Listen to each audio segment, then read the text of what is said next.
Hi, my name is Minda Hartz, and I'm the host of Secure the Seat Live on LinkedIn Live. And I'm so excited that you're here having lunch with us today. I want to welcome my guest, my friend, the Consul General of Canada in Atlanta, Ms. Nadia Theodore. How are you today, Nadia? I am great. How are you, Minda? It's great to be here with you and with all of you out there in the world. Yes, I'm well. I look forward to these conversations with leaders like yourself. And if it's your first time joining us today, then know that we want to hear from you. So make sure that you use the chat and chat us up because we'll take some of your questions later on. But we're talking about leadership, and it's so important that we have the tools that we need, especially as leaders during this climate. But Consul General, will you please tell us a little bit more about you and your role for those? It's really important that we have a global lens on leadership as well. And so I'm so excited to have you on the show. Absolutely. So my name is Nadia Theodore, and I am Canada's Consul General Southeast United States. So based in Atlanta, but representing Canada across 6 states of the Southeast. And so what that means kind of in layman's terms or lay person terms is that I am Canada's diplomatic representative in the Southeast USA. And so that is my current job and my job title, but I'm going to kind of start right into the leadership talk that we're having today by saying to people that, I have recognized more than ever that especially as women and as Black women and as Black people, we often tell us a little bit about ourselves, about yourself by our job title. And what I want to tell people actually is that I am a communicator. I am a people builder. I am a government relations expert. I am a trade policy wonk. That is who I am. And the current role that I'm in now is one of those roles that I have lent my abilities and my skills to. But as women, and especially as Black women, we have to remember that not to tie our abilities and our skills and our experience and our knowledge to any one role or frankly any one organization, right? We own those. We own those skills and those abilities. And so yeah, that's a little bit about me. I love it. And you're so right. Those are our gifts. In my book, The Memo, I have a quote. It says, "Our gifts belong to us." And it's so, so important. And so I want to, again, welcome everybody. If you're joining us for lunch today on LinkedIn Live, we're so happy that you're here. So as we're talking, please feel free to leave a question because we want to make sure that we get to as many as we can in our short time together. I remember back in the day when I was working or early in my career, and you had like 30 minutes for a lunch break. I'm like, so we try to get it in. We try to get it in. But I wanted to ask you, Nadia, as a leader, has there been a time where you've had to take a risk? And what were some of those guiding principles that helped make in your decision making? Yeah, that's a good question. So I have taken many risks in my career, but I would say that more recently, the risks that I have taken are around being quite vocal, maybe not quite, maybe quite vocal is too much, but being more vocal than I would have otherwise been and being more upfront, especially with I'm a senior leader in my organization, but everybody has a more senior leader, right? So even with my powers that be around what I think we should be doing to advance equity and inclusion in our spaces.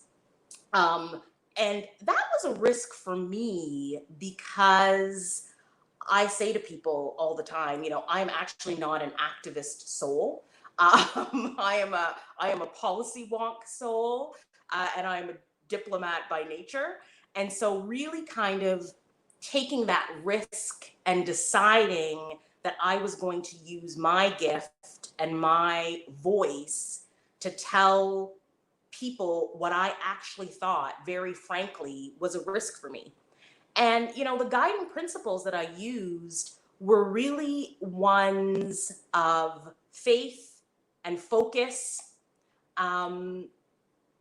because I decided that I had to have faith in the fact that me being I am in the position that I am was going to carry enough weight with the people who for 20 years had said that they believed in me and saw me as a leader in the organization, I had to have faith that they were then going to want to at least hear about what I thought the next step in that leadership journey should be for us all.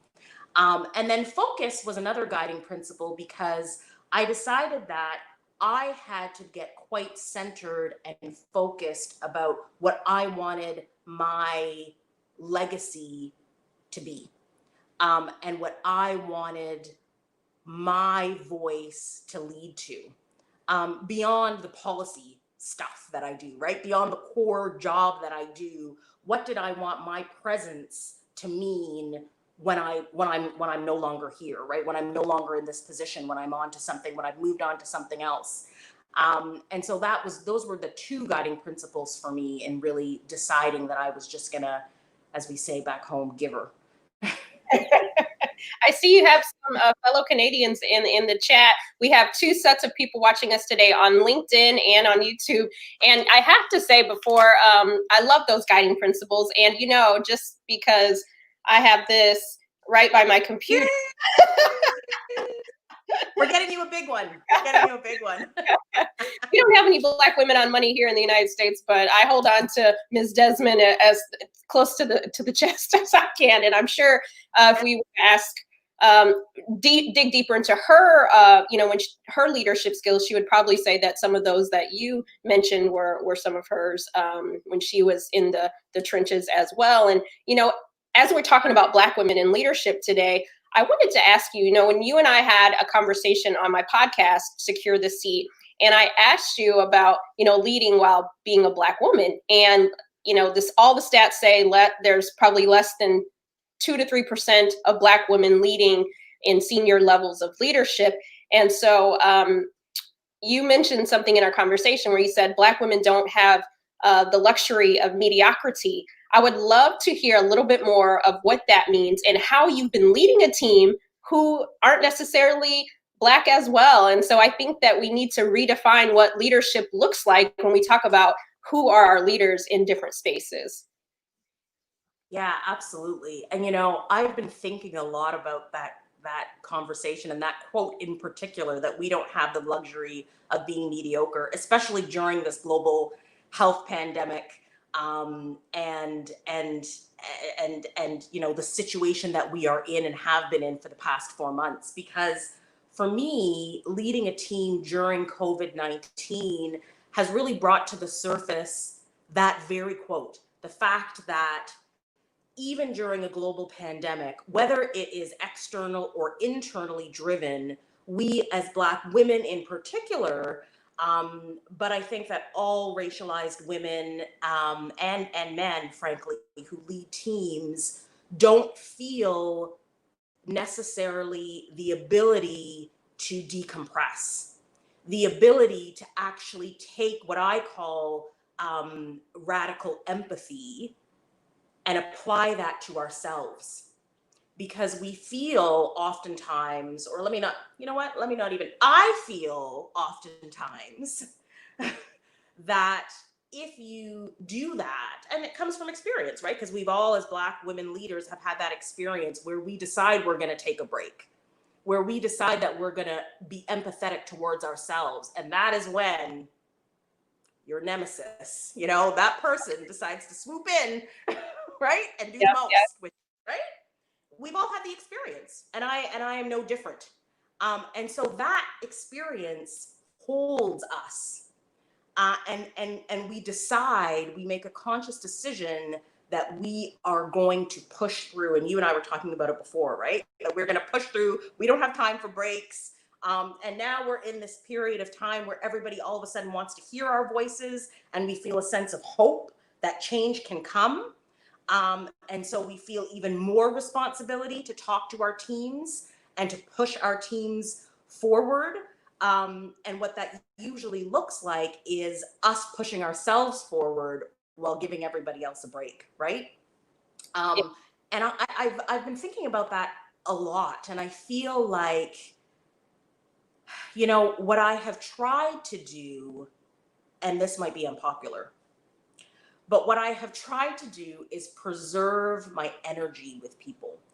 there are people that are further along in the journey of accepting a Black woman leader than others. Let's just, right, say it that way. And you have to be careful who you give your energy to. You really do. And you are not going to change everybody, and you are not going to make everybody comfortable. And you also cannot have all the ideas and all the solutions, no matter if people are looking to you for those. And so you have to be comfortable in that, right? And I Mhm. have decided to be comfortable in that. I love that because, like you said, before we got on live, we were just saying how exhausted things have been, just because we are voices in different spaces, and you're already kind of exhausted just being a Black woman in the workplace, and now so many people are calling on you, and obviously we're blessed to have the privilege to be able to pour in and give advice, but also trying to find that time where we also decompress, because as a leader we can only give so much of ourselves, and we have to lead ourselves as well, right? Lead us to some rest.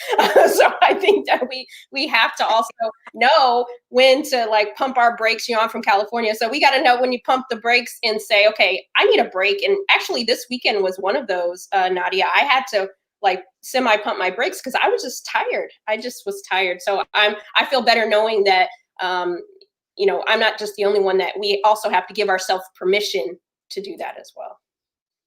We The really other do. thing that I wanted to grab a couple questions that were in the chat here, since we're talking about a couple things. And if you have other questions that you want to ask Consul General, please do so right now. Let's see, I know the chat is buzzing. How does Nadia think about purpose, and how does it impact the way she approaches her work? That is a good question. Are you in my head? I don't know who asked that question, but you are in my head. I have been thinking a lot these days about purpose, and what that means, and how I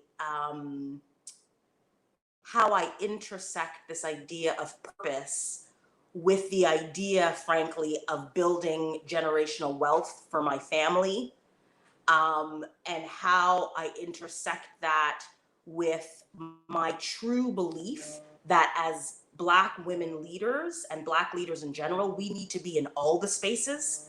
So we need the activists, but we also need the people in the boardroom. And we also need the people in politics and in government and all the spaces. Oops, sorry, I'm using this iPad for the first time. Um, and so sometimes that might not necessarily completely meld with your sense of authentic purpose. And so for me, I have decided to find that sense of authentic purpose tangentially from my day job, right? I love trade. I love international economics. I wanted to be an economist. My dad is an economist. I wanted to be an economist. It did not work out that way for me, but I love all things international economics, international trade. I do. I love it as a subject matter. Do I find my full purpose in that? No, of course not. I love leadership. I love especially leadership around young women of color, but all young women, because I really just do believe that that is the future. And so for me, my sense of real, true, authentic purpose has to also come from things like this, from things that are tangential to my job, to my day job. And I have decided that that is okay. That is completely okay. For many people, it's not. For many people, their day job and their 9 to 5 has to be uniquely and perfectly synced with their passion purpose. I've decided, for me, not so much. I love the answer to that. And the other question that I wanted to pull from the chat is, you mentioned radical empathy. Could you tell us a little bit more about that? Yeah. So, I just love. I think that if I were to say one thing that I feel has been missing in the world is this idea of empathy. This idea that, if it just because it hasn't happened to you, just because you have not experienced something in a certain way in your own life, does not mean that it does not exist. And radical empathy for me is this idea that you as a person, as a default, have decided that when somebody tells you that they feel a certain way, or when you see somebody feeling or experiencing something a certain way, that you will decide to believe that person no matter how uncomfortable it is, no matter how outside of your immediate circle or your immediate knowledge space that it may look like. You have decided to lean into that, empathy. And I just think that for leaders, especially, and leaders that are leading people that don't look like them, or that want to lead people that don't look like them, it is really important to remember that it's not just about, patting somebody on the back and say, oh yeah, I understand, things are different for you. Absolutely. No, it's about really leaning into the idea that people have different experiences than you that are far beyond what you might even understand or comprehend, or even be in the realm of what you believe to be possible. And leaning into that and trying to figure out how you can then support that person in any way that they feel they need to be supported. Not how you feel they need to be supported, how they feel they need to be supported. That part, that part, not how you feel they need. And I think that's something that I definitely want. I would love for you to chime in on. I'm going off the rails a little bit, Consul General, but Let's do it. a lot of people right now, we're hearing from different companies who are putting out their PR statements, and they're telling their employees, we stand in solidarity, we're working on all the things, but have they considered bringing people who this affects, right? We know what it feels like, and we know what type of protocols and procedures and initiatives that you've created when we weren't in the room. We don't need more of that. Why is it so important? Even to your point, you said we need to be in all the rooms, but for those listening, tell them again, or expound a little bit on why we need to be in all the rooms. You know what? You said the thing exactly. We need to be in all of the rooms. For me, it's about creating a space in our own heads where we begin to realize that we are not tokens. Even amongst ourselves, there's a lot of talk about, not being the only one. And when a company calls you, you make sure that you're not the only executive in the room. And, you need to dig deep to figure out who they are and what they're about. And all of those things might be true, and you need to do you, and you need to be comfortable. In my view, we actually need that one person.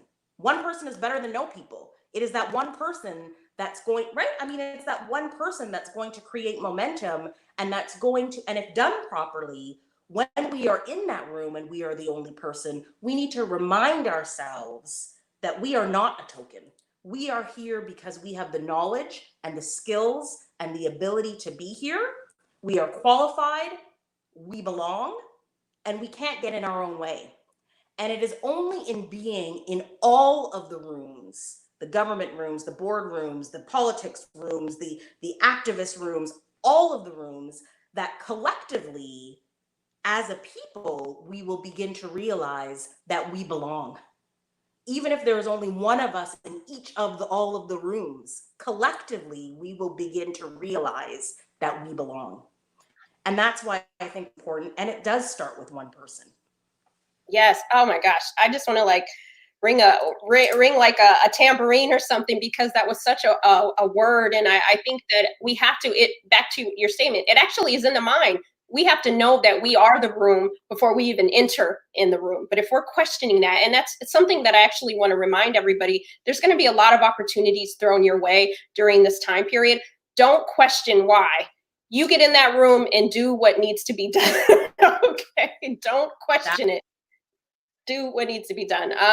I love this conversation. If you have some questions, please, we'll take a couple before we go, but I have to jump into our bonus round. And that is, I am a lover of grits and rap lyrics. You already know this now, but what is your favorite rap lyric and why?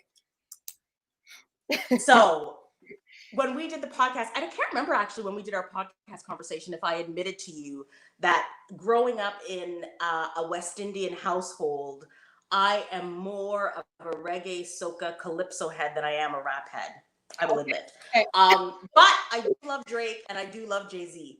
And so I have picked for this session a lyric and it's actually a two-part lyric that I love, that I actually repeat to myself quite often. And it's a Jay-Z lyric, and it goes, "My advice, just don't be too nice. Just set your price and live your life. Sometimes you need your ego." And it's actually a song that he did jointly with a reggae artist. And I love that lyric because it reminds me that I am a naturally very happy person and a people pleaser. You know, I say to people, I'm a woman, I'm a Black woman, and I'm a middle child. So like the people pleasing gene is ingrained. I can't get away with it. I'm away from it. But I have to remind myself that sometimes you can't be too nice, right? You have to remind people who you are, why you are there, and lean into that ego just a little bit, just a little bit. We need to just add a little ego sometimes. Nothing wrong with that. You need that. I love that. And, you know, for all our leaders out there, because we're all leaders, regardless of title, we all have a sphere of influence. What is one tip that you would give to everyone watching today on how to make the workplace better than we found it? Yeah, I would say to remember two things. I'm going to say two things. Number one, remember to drive acceptance with people that don't look like you. You know, going back to before, that it is in our heads oftentimes that we don't belong and that we don't, that we are a token in the rooms. And if you get the opportunity to lead as a Black woman in particular, a woman of color, remember to drive acceptance with people that don't look like you. Take the time to say to a young person of color, you know, you did a great job. I love, and give a specific example. I love the way that you presented X. I learned X, Y, Z from you when you sent that email or whatever it is. It will help to drive acceptance.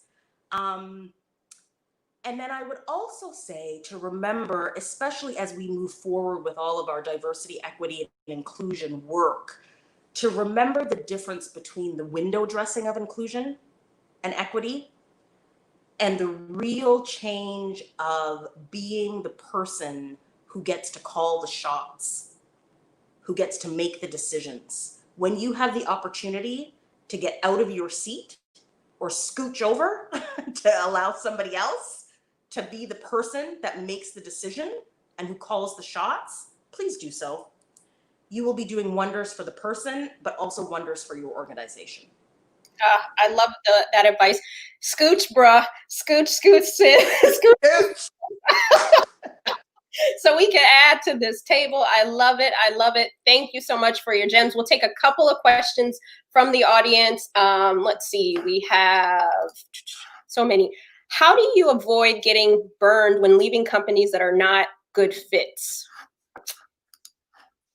You have any thoughts on that? That's a good question.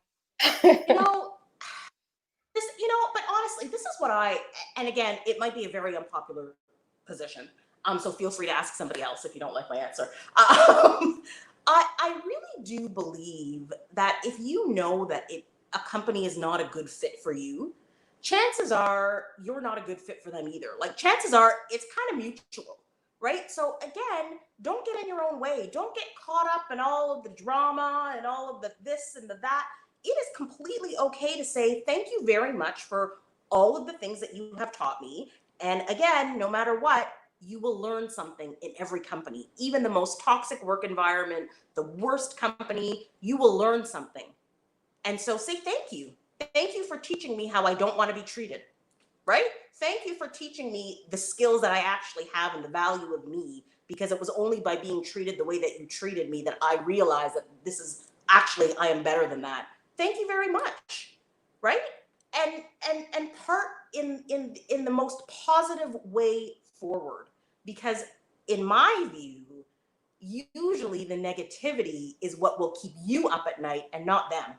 especially in big companies. Big companies, they'll pivot. They'll pivot very quickly, right? In 3 weeks, they haven't remembered. They don't even remember your name, frankly, right? Like that girl. What happened Um, to that girl? What happened to that guy? yeah, Yeah. Mm-hmm. right. I Yeah. mean, you, on the other hand, might be ruminating in your bed at night 3 weeks later, 4 weeks later, months later, especially if you lit a match and walked away, right? Like, Yeah. to me, don't sweat it too much. Don't sweat it too much. Be very positive, be thankful for what they taught you, and on to the next. Yep. Another Jay-Z, on to the next. And then, and that's what we do. So, great advice. I On to think the next one. you're right. We know and they know when it's not a good fit. No, it's not a surprise 9 times out of 10. The other question that we're going to take, one last And question. you said it. Okay, and just to say, Minda, you said it before as well to people. You need to strategize. Yeah. This is about strategy. This is about strategy, people. This Yeah. is about strategy. Yes, it's about being authentic. Yes, it's about being you and doing you, but it's also about strategy. If you want to be a senior leader in an organization, it is about strategy. And so you need to also be very mindful of that as well. Yes, everything in strategy. If you're in a place right now that you just like, oh God, I don't know how long I can make it. How do you make it work for you right now? Make work for you right now.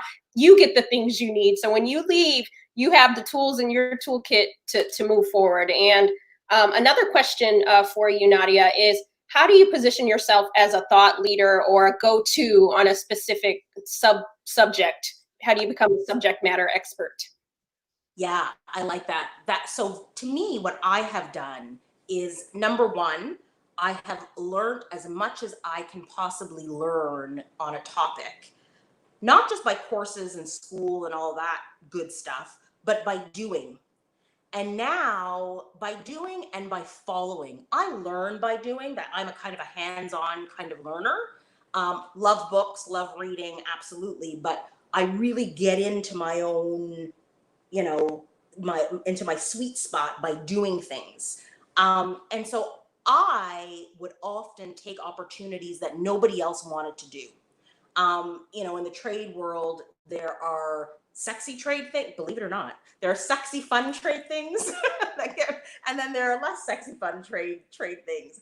I would take all the opportunities that came to me. Somebody, there was some file that nobody wanted to do. It was going to be super boring, and nobody was really going to be paying attention to it. I'll do it. I'll do it. It's going to help me learn. I'll do it. And then now that we're in this age of digital social media, you can also follow people that you love in an area to also build up your skills and your knowledge and learn how people communicate about a topic. And then when the time comes for you to then show the world what you've got, you have that confidence, right? Because you've been listening and learning and following and leading. And then the other thing, and the last thing, and I think it's most important, is and I struggle with this. I just did an interview a couple of weeks ago, and the lady said to me, because I said to her, "Can you not say that I'm an expert?" And she said to me, "No." What are you talking about? Have you read your resume? I mean, yes. Don't, again, like you said, Minda, don't question yourself, right? When you have been doing something for several years in your field, and people come to you with questions on the issue and in the sector, listen, have the confidence of a middle-aged white man, as everybody's saying now. Right? Call yourself an expert, right? If you know your stuff, don't be scared to lean into that. Don't be scared, again, don't be scared to lean into the knowledge. Don't be scared to lean into your skill set. And the more that you do that, the more, the old adage of you teach people how to treat you rings true even in the workplace, right? You teach people how to treat you. So Yep. you have to believe that you are an expert, and you have to be comfortable in saying that so that others will also feel comfortable. Yep, absolutely. I don't even have anything to add. That's just a mic drop. And I'm so honored, again, to have you with us sharing your leadership expertise and all of the things on this live version of Secure the Seat. Consul General Nadia Theodore, please tell people where they can find you, support you, connect with you, all the things. Yes, absolutely. I am on Twitter mostly, and my handle is Nadia_Theodore, I believe. And I'm also on Instagram, although not as active on Instagram, under that same handle. And you can find me on LinkedIn. And thank you, Minda. Thank you for your friendship. Thank you for the memo. It has been important for me personally, frankly, and important for so many other young women leaders that I know as well. And so thank you for gifting us with your wisdom and your knowledge, and a seat at your table. Oh, thank you so much. And you all have a seat at my table, and you have it every Monday for lunch at noon with leadership. So again, thank you for your nuggets. Thank you to all of you for joining in with us. You could be anywhere on the internet right now, and you're here with us. Please share this with your friends, colleagues, leaders, family, whoever you think could utilize some nuggets, which I know I'm going to share it with the masses. So again, thank you for your time, and we'll see you next Monday at noon. Thank you. Bye, everyone.